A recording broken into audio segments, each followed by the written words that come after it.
Waalaikumsalam warahmatullahi wabarakatuh.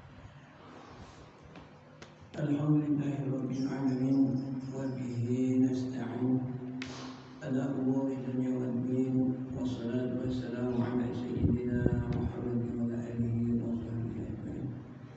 Rabbi shrah li sadri wa yassir li amri wahlul 'uqdatam min lisani yafqahu qawli. Amma ba'd.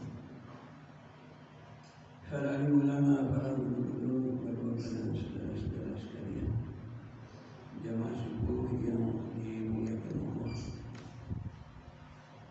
Pertama-tama marilah kita panjatkan puji syukur kehadirat Allah Subhanahu wa taala yang mana pada kesempatan pagi ini Allah masih banyak memberikan nikmat kepada kita, khususnya nikmat iman, nikmat Islam serta nikmat sehat walafiat, sehingga kita dapat melangkahkan kaki kita dari rumah menuju musola Al-Ikhlas yang kita cintai ini.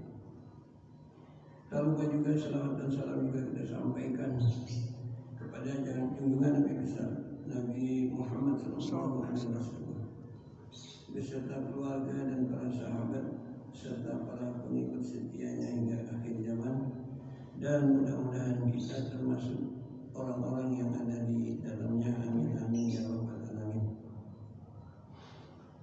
Dan sebagaimana biasa pada kesempatan pagi sebelumnya, yaitu membacakan kitab Fadilah Amal.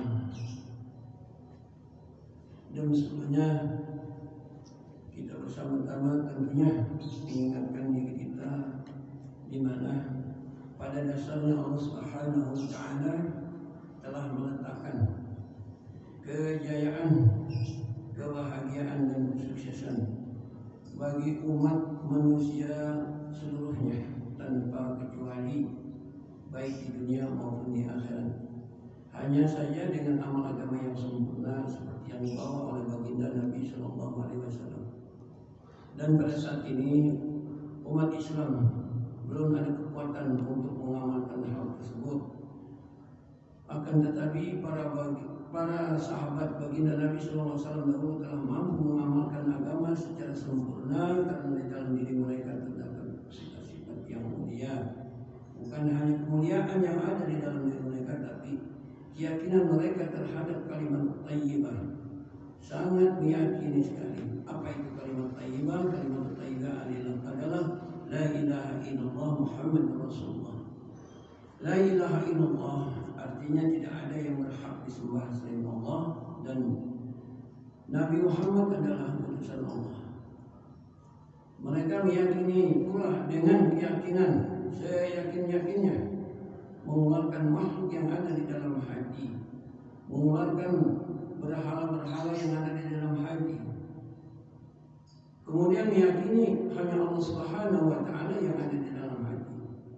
Makanya mereka bergelar radhiyallahu anhu, mereka adalah orang yang Allah meridhoinya. Dan kemudian kita pun kalau mengikuti jejak ini, maka kita termasuk orang-orang yang diridhoi Allah Subhanahu wa taala. Bahkan dalam sebuah hadis kursi Allah menyatakan dirinya, sembahlah akulah Allah, sembahlah aku, tiada yang berhak disembah selain aku. Kemudian ia juga mengatakan bahwa sungguhnya aku adalah esa, barang siapa yang mengesahkan aku maka ia akan masuk dalam bentengku, dan barang siapa yang masuk dalam bentengku ia akan selamat dari azabku. Jadi ini merupakan benar-benar bahwa kita mengikuti perintah Allah tidak main-main, dan juga kita mengikuti sunnah baginda Rasulullah juga tidak main-main. Yang insya Allah kalau semuanya itu kita lakukan dengan konsisten, dengan istiqomah, insya Allah surga akan menanti kita, insya Allah. Mari kita teruskan pembacaan kitab Fadilah Amal ini, yaitu sambungan dari yang sebelumnya. Ada seorang yang saleh yang salah satu anggota badannya telah membusuk hingga harus dipotong. Teman-temannya merencanakan untuk memotongnya ketika dia sedang sholat agar ia tidak mengetahuinya. Karena maksud kami ketika ia sedang sholat, orang-orang memotong anggota tubuhnya yang membusuk dan dia betul-betul tidak merasakannya. Seseorang yang saleh pernah ditanya, apakah engkau memikirkan sesuatu tentang dunia ketika sholat? Jawabnya, aku tidak memikirkannya, baik di dalam sholat maupun di luar sholat. Ada satu lagi kisah mengenai seorang saleh yang ditanya, adakah engkau mengingat sesuatu dalam sholat? Jawabnya adalah sesuatu yang lebih berharga daripada sholat, sehingga aku mengingatnya. Dalam kitab Bahjatun Nufus diceritakan tentang seseorang yang menziarahi seorang syekh. Ketika ia tiba di tempat syekh itu, syekh tersebut sedang sibuk sholat zuhur. Ia pun duduk menunggu selesai sholat zuhur. Syekh menyibukkan diri dengan sholat sunnah hingga tiba asar. Ia tetap duduk menunggu. Setelah sholat asar, syekh tersebut menyibukkan diri dengan berdoa kepada Allah Subhanahu wa Ta'ala hingga maghrib. Syekh itu pun sholat maghrib, kemudian sibuk dengan sholat sunnah hingga isya. Ia masih terus menunggu. Sesudah sholat isya, saya berdiri lagi dan sholat sunnah hingga subuh. Seusai subuh, saya sibuk berzikir kepada Allah Subhanahu wa Ta'ala dan terus duduk di atas sejadahnya. Kemudian ketika ngantuk mulai menyerangnya, maka ia langsung bangun sambil mengusap matanya dan beristighfar, bertaubat kepada Allah Subhanahu wa Ta'ala. Saya berkata, aku berlindung kepada Allah Subhanahu wa Ta'ala dari mata yang tidak pernah kenyang dari tidur. Dikisahkan tentang seseorang yang saleh yang jika ingin tidur ia pun berbaring dan berusaha agar matanya terpejam. Namun bila ngantuknya tidak datang juga, ia langsung berdiri dan sibuk dengan sholat.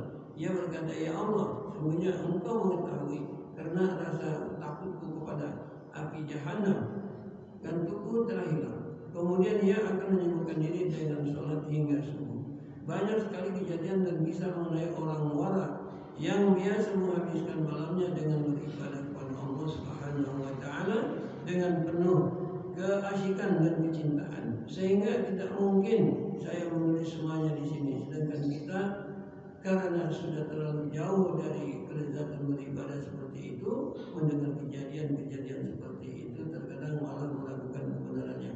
Namun demikian, ada dua hal yang perlu kita perhatikan. Pertama, kejadian-kejadian dan kisah-kisah tersebut telah diriwayatkan dalam kitab-kitab Taurat dengan riwayat yang begitu banyak sehingga bisa dipastikan kebenarannya. Maka kita harus meyakini kebenaran kejadian-kejadian dan kisah tersebut. Kedua, lihatlah di depan mata kita, manusia ini mampu berdiri semalam suntuk untuk menonton di bioskop atau teater atau pertunjukan tanpa merasa letih dan ngantuk. Kemudian mengapa kita meyakini kelezatan maksiat tetapi mengingkari kelezatan taat? Padahal dengan ketaatan kepada Allah Subhanahu wa Ta'ala akan memberi kekuatan kepada kita. Adapun yang menyebabkan kita mengingkari kenikmatan-kenikmatan itu karena kita belum pernah merasakannya. Orang yang belum balik tidak mengetahui kelezatan yang dirasakan oleh orang yang telah balik. Semoga Allah Subhanahu wa Ta'ala memberikan taufik kepada kita untuk merasakan kelezatan-kelezatan tersebut.